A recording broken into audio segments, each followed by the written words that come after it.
taking too long to start. There it goes. Working. It's working! Oh my god, we're on the internet! Help, I'm trapped in this internet box and I can't get out! Please, someone save me. Hi, look, everyone. we're so cool. We're so awesome. Like, there's nothing nerdy about this at all. Oh no, the feed. Please watch us, I swear, please. We'll get better, I swear. One day. All right. Yeah, All right. one of these Hello. Welcome to Bakarama. My name is Dan. I'm Cameron. I'm Luke. Damn it. God damn it. And I'm Cameron. And I'm Dan. Again. And together we form This Bakarama. is what happens when we don't plan. We never plan anything. We've never planned anything in our entire lives. So I guess we can start right away with we could start right away with what we did for homework, but we could also just say thanks for tuning in. Sorry it took us so long to get around to this. Yeah, I can explain why. So a lot of shit happened. It's not Dan, nor is it Lucas's fault, I assume. But wow, that was really loud chair shifting.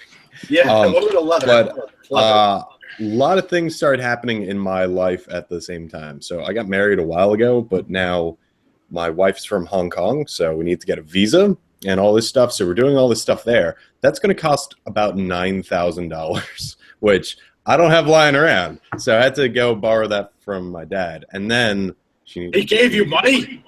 At a 3% interest rate, yes. Very generous. I'm not surprised. I'm fine with that. It's better than I got for the car. Well, that's whatever, man. But yeah, that, and then I started a new job, and also gonna have to borrow more money this time from my mother to get a car for my wife, because she's starting her job. Into my slush fund. Yeah, your slush fund. Yeah, but anyway, so between a lot of work, orientation, all this bullshit, and a lot of stress, I hadn't had time to watch much anime. So I knocked it out pretty recently. And as such, and we on the other hand knocked it out like a week and a half to 2 weeks ago. So we're trying to remember it all. We're basically trying to piece together what we watched. That's why you take notes. Yes, but we're not as fastidious as you are about such things. I live in the moment. Yeah.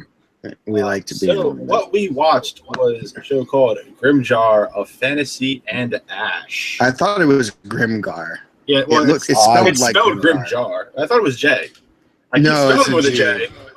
Oh my god! You picked the fucking homework. It's with a G. And I could have sworn I read it with a fucking J. A J. Maybe they switched in a J at some point, but they definitely pronounce it Grimgar in the show. Yeah, they do. Haito Genso no Grimgar. The J would be very difficult in Japanese, but they may have done a stylized J. I don't know. But regardless, no, it's whatever. It's with Grimgar. It's all good. So now that we've had that argument out of the way, what was the show about? It's a different take on your people who are summoned to another world show. Yeah, trapped in a video game. That's big Western MMO, or a fantasy world, or maybe they're all in a computer-rated dream world, or computer-generated dream world.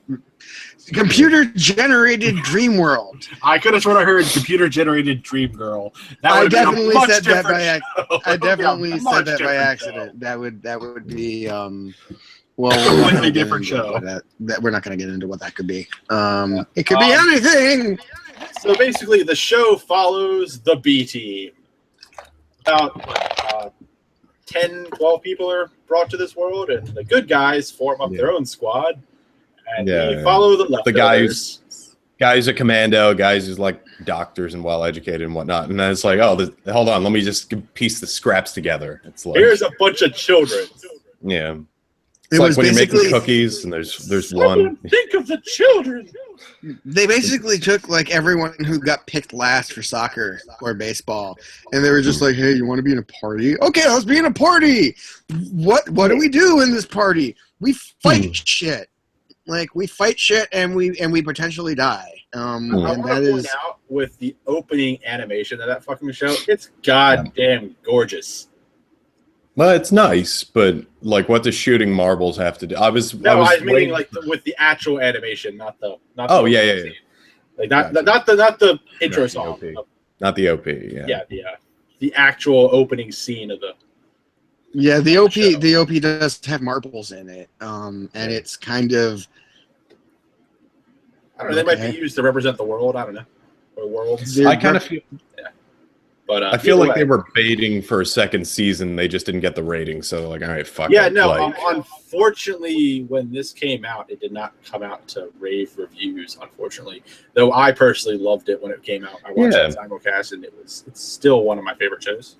I gotta admit, yeah. I mean, that is disappointing that because this at least. I mean, don't get me wrong, it's not a perfect anime, but it's a well-done anime that has a unique take on things. And it's really depressing when fucking Moe Simulator 9 comes out and people fucking love it, and yet these kind of things that do something a little different and try to do something a bit unique kind of get buried. It's a very different take on the genre than you normally see. And it's a lot of it that people complained about was the pacing, which it is on the slower side. But I don't think it's that bad. It's not a bad thing to be slow, especially with what they were trying to do. Well, I actually really liked the pacing of it. I could kind of understand people saying it's slow, but I kind of like it. Well, you're also dealing with a lot of people who want Bleach and Naruto and other shows where it's nonstop action all the time. Yeah. Where this is not that. Yeah, this is not that kind of show. There's plenty of fighting, but there's a fair amount of combat, but that's not actually. I mean, if that's the combat and the fighting and things, that's a means of telling the story, if that makes sense. Yeah. It's not the meat and potatoes of it. And while it's so entertaining, they don't actually get a kill until what, like the third episode or something like that. Yeah. Which, by the way, okay, so the group starts out being so weak that the entry level creatures in this world are like almost killing them. So like, oh fuck, we gotta run. So which I actually really liked. I like that. I liked how they did it, where it starts off as like, okay, we're almost getting fucking killed here. We got to think this out. And so their plan is very smart. Like, okay, we'll hide. We'll try and track and just wait till there's just one by itself, and all four of us can like fucking pounce on it and murder it. Like, and it's like, yeah, okay, that makes sense. It was still a hard fight. Yeah. I appreciated that look at it's like them realizing that it's not just, them fighting for their lives. The goblin itself is actually, none of them want to die. Yeah. None of them, including the goblin, wants to die. So it will everything it has to survive. And I liked that aspect because no other show really looks at it in that way, where it's, it's all just, oh, well, we got to kill these goblins. So murder. But this is like, it's a life or death struggle. For both sides have high stakes, and I really like that way of storytelling they did with it. Well, to build off that, I really liked. Yeah, I agree. I like that. I like the idea of like there's the goblins and kobolds and things like that, but it seemed more like kind of like warring nations rather than like, oh, we're the good guys and they're the evil guys. It's more like, oh, we took over this mine so we can farm. That's how they describe the world, where it's the goblins and the kobolds are all minions of the undying king or whatever it is, and it's basically they're the actual soldiers are off fighting actual wars, so it leaves the adventuring or the volunteer army or whatever it is to deal with the other inhuman threats that are just popping up around. Yeah. So, and I liked how they used. Like, just to skip ahead a little bit, when they finally did kill, like, say, like, the head leader of the area or whatever, like, the other goblins in the higher-up is like, oh, shit, Larry's fucking dead. Yeah. We got to go fucking patrol the city now. What the fuck happened to Larry? Well, that's the thing. That's skipping far ahead. We can come back to that later. Yeah. Because that's another topic to talk about further on. So basically, the general plot is, again, like, these people are transported to this fantasy realm. They wake up inside of an obelisk. Okay. an obelisk or a tower or whatever you have it be. They have no idea where they came from. They there's little bits and pieces where they kind of remember, like, oh, it's like, I won't be able to get cell phone service, and then they're like, what's a cell phone? Why am I thinking about a cell phone? Like, they talk about words that they all know, but they don't know what it means and stuff like that.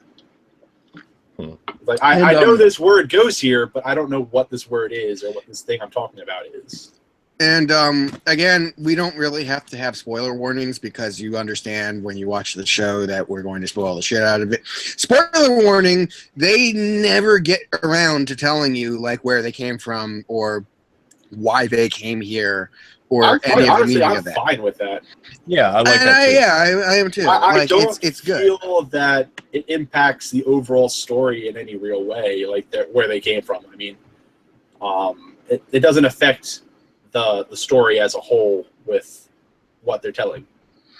I think that honestly, if they had tried to tackle that, it would have just gotten in the way, like, of all the other stuff that they were tackling in the show. And so that's very different and very new. So the B team forms up, and they're like, okay, well, we're like these, they're trainee volunteer soldiers. Yep. They're not quite volunteer yet. You have to pay 10,000 or 1,000 silver. Whatever. Yeah. Which kind of, to me, defeats the purpose of being volunteer, because why would you pay to be a volunteer? But this is how their economy works. So fantastic. Well, it's basically it's a way of proving that you have earned the badge. I think they just have a weird economy. Yeah, like, their economy definitely is weird. Like, you have to pay for skills and stuff like that. But I believe that they're using it as a way. You have to attain this much currency, and the only way to do that is to kill enough people to do that. So they made it very clear there are no other jobs here. Like, you have to fight if you want to live. So the only way to make money in this world is to fight. And so it's a way of accumulating and showing that you're ready for the higher level stuff, basically. Well, then why are other people being like tradesmen and like merchants and like running a bar and stuff like that? Like, why don't they have to go out and volunteer and fight? Don't question the NPCs, Dan. Well, that is no, but that's a legitimate question. Right, but I think it's one I have a feeling that you won't get you don't start with enough to pursue any of those jobs. So. I think Cameron was probably on the cusp of saying something to the extent of they were probably going to cover that in the second series in season 2, and which, by the way, quick question, is it not getting a fanfare? Is that registering like just like over here, or is that also did it not do well? Honestly, I only know here. I don't know. Okay, because it would be nice. It would be nice to see because I mean, honestly, they don't probably care a whole lot if it was popular over here. No, if it was our popular numbers in Japan. are not that relevant. No, well, it's not really. It's actually based off of a light novel, it turns out. They have 9 volumes. I'm not sure how far that goes, but they might have just simply run out of substance or material to use. Maybe. And honestly, while I would like to see more of it, I'm content with how they ended it. Like, I felt that was a good way to end it. Like, showing that the story could go on doesn't necessarily have to go on. Yeah. I would honestly really just like to see another series. Like, I think that they kind of. I would definitely. But I don't know how content I am with how it ended, because I think there was just so much more that they could have. There's so much more that they could have like explored, and not that I don't like how much of like a human drama it really turned into, but it's more. I would like to see them delve a little bit more into like the nitty gritties of the world and like what the fuck is going on. It would be nice to know. I mean, because honestly, like that was my main main gripe with Attack on Titan, the anime, was that they don't really answer any of the questions that I had. Like, they Oh, just don't kind worry, of. that's coming out next spring. I know. And I'll watch it. There'll be another. It's enough blue for your other ball. We don't know that. Maybe they will answer questions, and it'll be like, okay, cool. Like, now we can enjoy all of this gore porn. I honestly don't think I'll be happy with whatever answer they give. I know. Like, I mean, we should really just read the manga, but we don't want to read the manga, so just gonna wait and wait and wait and hope. But anyway, back to Grimgar. Yeah, back to our magical fantasy realm. Yep. So the B team, they become trainee volunteer soldiers, and they go out and fight the only thing that they can fight, which is goblins, which is like the lowest of the low. And of course, there's tiers of goblins. They get pretty decent at killing goblins, and they're mostly they have a really nice leader. His name is Monato, and he kind of tells everyone what to do and brings out the best in everyone. And then, oh no, Monato takes a arrow in the back, and he dies. And fairly early into the series. And it's like episode 4 or 5, I think. Yeah. It's very early on in the series, and the rest of the series is basically the rest of the team kind of getting over him dying, relearning how to function as a group, learning completely how to function as a group, because the only reason they functioned as a group before was because that Monato told them how to do it. Or kind of took a lot of the responsibility for that. And then so it turned into Haruhito.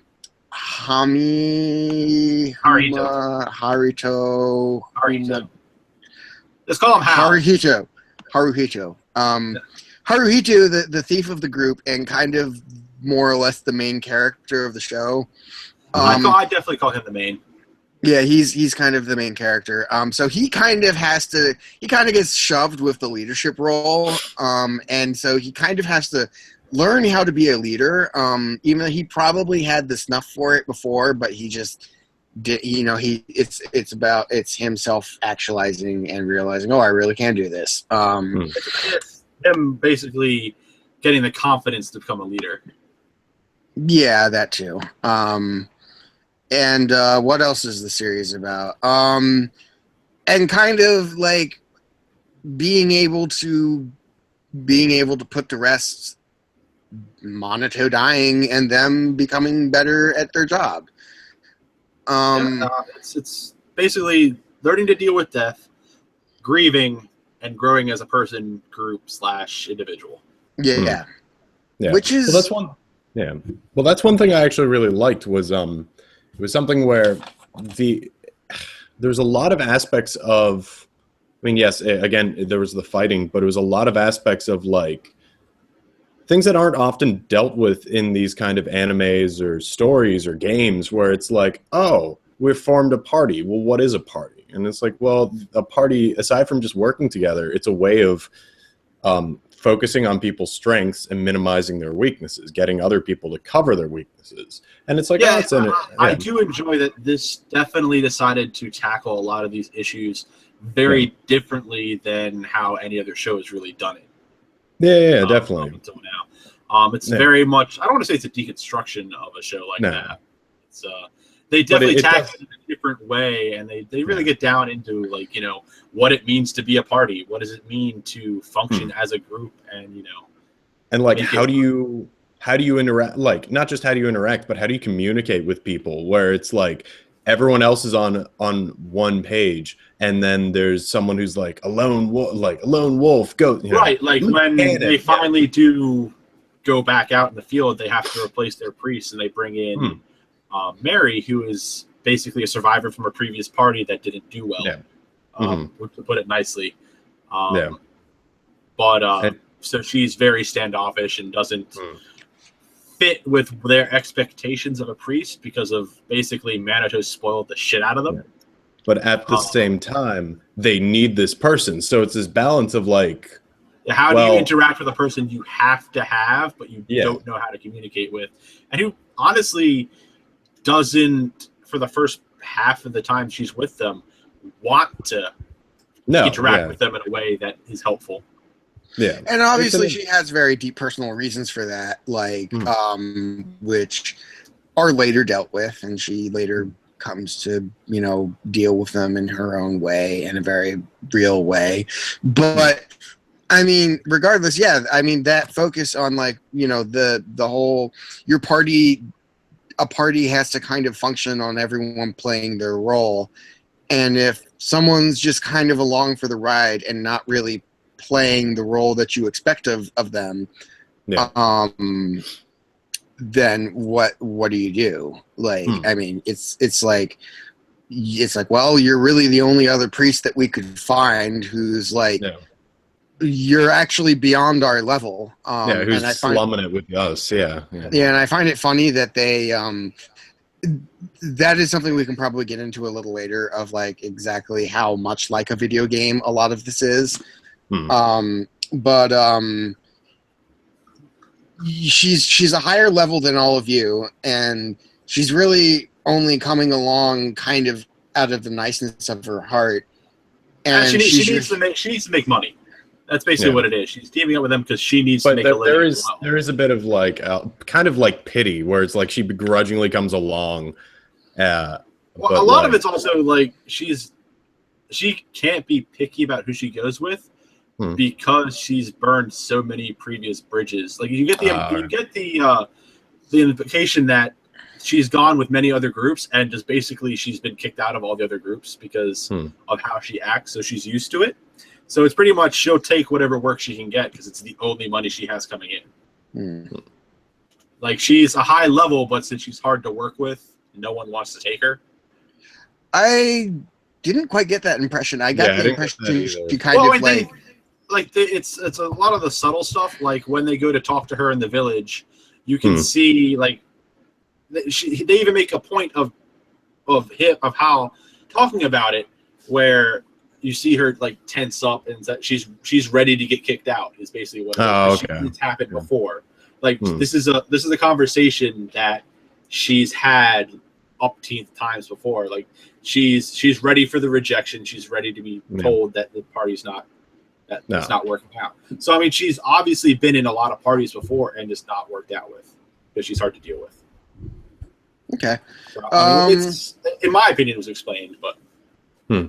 Okay. Well, either way, so yeah, there's dealing with that. There's a lot of, characters kind of growing a lot, as we mentioned before. And that's mostly what Grimgar focuses on. You don't really get a lot of explanation of say who the Undying King is. He seems to be some form of necromancer who you do have to burn the dead. Yeah, that's one thing they did bring up. It's hey, thanks to this wonderful fucking curse they put on the world, if you don't burn your dead within 12 hours, they reanimate. And you also have to pay to do that. Nothing is free. No, this shit's not free, dude. Pay for this, and then there's a burial. It's not and the burial cost. Yeah, it's kind of. I mean, hey, you got to pay for the gravestone and someone to dig the hole. And yeah, fair enough. It almost reminds me a little bit of. It's unfair to call it a little bit like Spice and Wolf, because Spice and Wolf is a very, very different kind of thing. But in the same respect of that, they both anime focus a lot on kind of the nitty-gritty of economics, and how much you have to pay for, and it's well, we couldn't they make a point of early on in their partydom, especially after Minato dies, they're or even before, so they're we can't buy clothes, we can't afford. The second episode was them going, well, I'm just about out of underwear. I don't want to go commando. We need to kill something now. Yeah, because it's and I like how throughout the series they're slowly upgrading their outfits. like you would in a video game as you get new pieces. But for them, it's like they are able to afford different outfits to be made for them. And, based on like as they slowly grow in skill and be able to get the money in order to do stuff. And like they basically go is like, hey, we're all going to pool and buy you a helmet because we kind of need our tank to live. Yeah. So we're all going to throw our money in this pot so we can put a pot on your head. Well, it's not so much. It's not so much that they're trying to get the tank to live. It's that he notices that, like, wow, he doesn't really go for it because he's worried that his head's going to get attacked. So get him a helmet so he can function better, like literally, so he can be more efficient. Yeah. Like it's learning how to throw knives so you have another ranged weapon. It's learning how to. It's picking up skills that will benefit the group, not necessarily just benefiting you. Yeah, but one thing I really liked was the first episode is pretty devoid of action, gore, anything like that. And when I first watched it, I'm like, oh man, this is really weird. Like I was like, I don't know. And then there was a little fan service. I'm like, okay, fine. And then the second episode, there's a point where they finally like get this goblin and they like murder it, but it's this horrific, gory. It's not this like, it's not this heroic. It's just like, oh, I'm sorry. It's just like unstopped, just desperately stabbing. It's and it's just like actually horrific. Dealing with the emotional aspect of having to kill something. Like you don't actually. You look at all these games and shows and movies, and it's done as this emotionless act of cutting paper or something like that. Whereas real life is not so pretty. Like it's dirty. It's rough. It's frantic. Well, it's and it's something where it's like it's survival in this case. Like both the goblins and the humans, they want to survive, and in order to survive, they need to be in the military. In order to stay in the military, you need to be killing people to get money. So it's this thing where it's like this. It's us or them, and it's like this horrible thing. And it's interesting how like throughout the show they'll show the goblins doing very. I don't want to say human things, but very similar things to what they're doing. They're gathering around a campfire. They're telling jokes. They're drinking. They're playing chess. They're just like, we're on.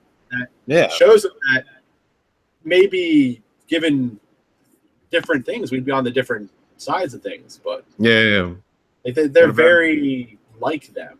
It's very interesting to see how similar they are, or how it's shown. Whereas like all the other shows. Oh, it's the lowly hobgoblin. All it does is sit in a corner and scratch its ass all day. And they're portrayed as like these cruel creatures, but really it's like, I don't know, let's mess with this, or like, we're stuck guarding a castle whether people come or not. Like, it's fucking boring. Like, they're sitting around playing cards or playing chess, like when they're not out killing people. Like they make the goblins seem very like, obviously they're still goblins, like they're